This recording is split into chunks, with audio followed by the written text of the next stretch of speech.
میں نے دنیا کے اندر تیرے ساتھ بہت اچھائیاں کی، آج تو مجھ سے ایک نیکی کا سوال نہ کرنا، آج مجھے خود اپنی پرواہ ہے اور مجھے نہیں پتہ میرے ساتھ کیا معاملہ ہوگا۔ ہر شخص نفسی نفسی کہہ رہا ہوگا کہ اللہ آج میری جان بخش دیجئے، میری جان بخش دیجئے۔ بڑے بڑے اولیاء تھر تھر کانپ رہے ہوں گے۔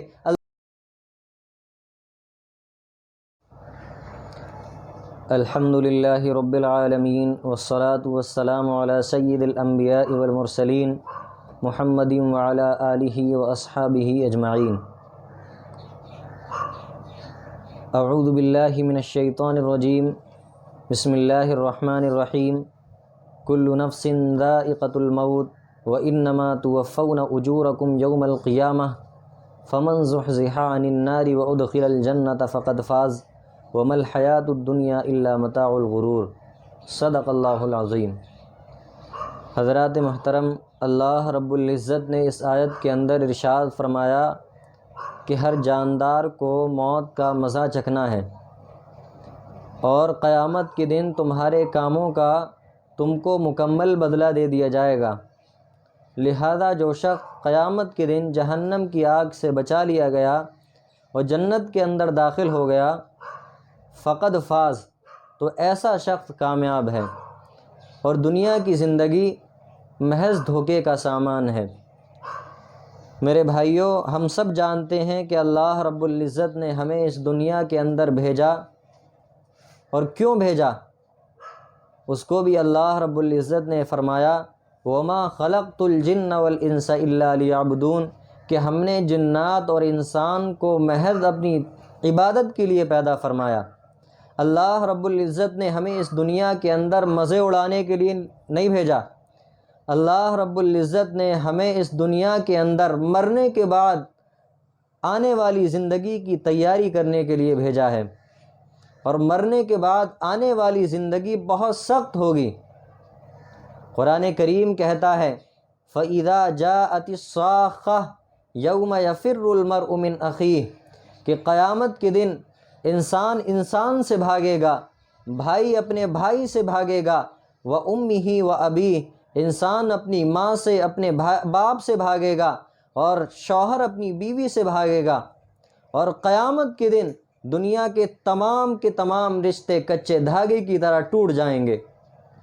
وہ ماں جو اپنے بیٹے کو دنیا کے اندر 9 مہینے مشقت کے ساتھ پیٹ میں رکھتی ہے، اور پھر پیدا ہونے کے بعد دشواری ختم نہیں ہوتی بلکہ اپنے خون سے بننے والا دودھ پلاتی ہے، اسی طریقے سے رات کے اندر خود نہیں سوتی ہے اور اپنے بچے کو سلاتی ہے، اور سردیوں کے عالم میں، سردیوں کے موسم میں اس کی پریشانی اور بڑھ جایا کرتی ہے۔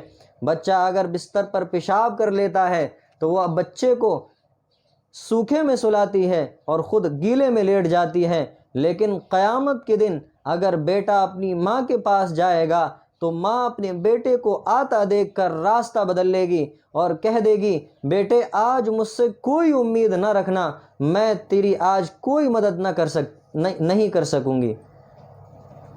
اور وہ باپ جو دنیا کے اندر اپنے بیٹے کی خواہش پوری کرنے کے لیے جی جان سے محنت کرتا ہے، سویرے اپنے گھر سے نکلتا ہے اور شام کو واپس آتا ہے، اور اگر بیٹا کبھی بیمار ہو جائے تو اس کی پریشانی بڑھ جایا کرتی ہے، کبھی اس حکیم کو دکھلاتا ہے، کبھی اس ڈاکٹر کو بلاتا ہے کہ میرے منع کو کیا ہو گیا، لیکن قیامت کے دن یہی باپ، اچھی طرح سمجھ لیجئے، یہی باپ اپنے بیٹے سے صاف طور پر کہہ دے گا بیٹا میں نے دنیا کے اندر تیرے ساتھ بہت اچھائیاں کی، آج تو مجھ سے ایک نیکی کا سوال نہ کرنا، آج مجھے خود اپنی پرواہ ہے اور مجھے نہیں پتہ میرے ساتھ کیا معاملہ ہوگا۔ ہر شخص نفسی نفسی کہہ رہا ہوگا کہ اللہ آج میری جان بخش دیجئے، میری جان بخش دیجئے۔ بڑے بڑے اولیاء تھر تھر کانپ رہے ہوں گے اللہ کے غضب سے، اور تمام کے تمام یہ کہہ رہے ہوں گے اللہ آج ہمارے ساتھ اچھا برتاؤ کیجئے، اللہ آج ہمیں جنت کے اندر داخل کر دیجئے، جہنم سے بچا لیجئے۔ تمام کے تمام انسانوں کی یہ حالت ہوگی۔ اس لیے اللہ رب العزت نے ہمیں موقع دیا ہے، ہمیں وقت دیا ہے، ہمیں صحت دی ہے، ہم اس صحت کو، ہم اس وقت کو اپنے کام میں لائیں اور مرنے کے بعد آنے والی زندگی کی تیاری کر لیں۔ اگر ہم اس دنیا کے اندر تیاری نہیں کریں گے اور نعوذ باللہ خدا نخواستہ بلا تیاری کے، بغیر تیاری کے ہم موت کا مزہ چکھ لیں گے تو پھر قبر کے اندر ہمیں بہت دشواری ہوگی۔ اللہ رب العزت کہنے اور سننے سے زیادہ عمل کی توفیق نصیب فرمائے۔ وما علینا الا البلاغ۔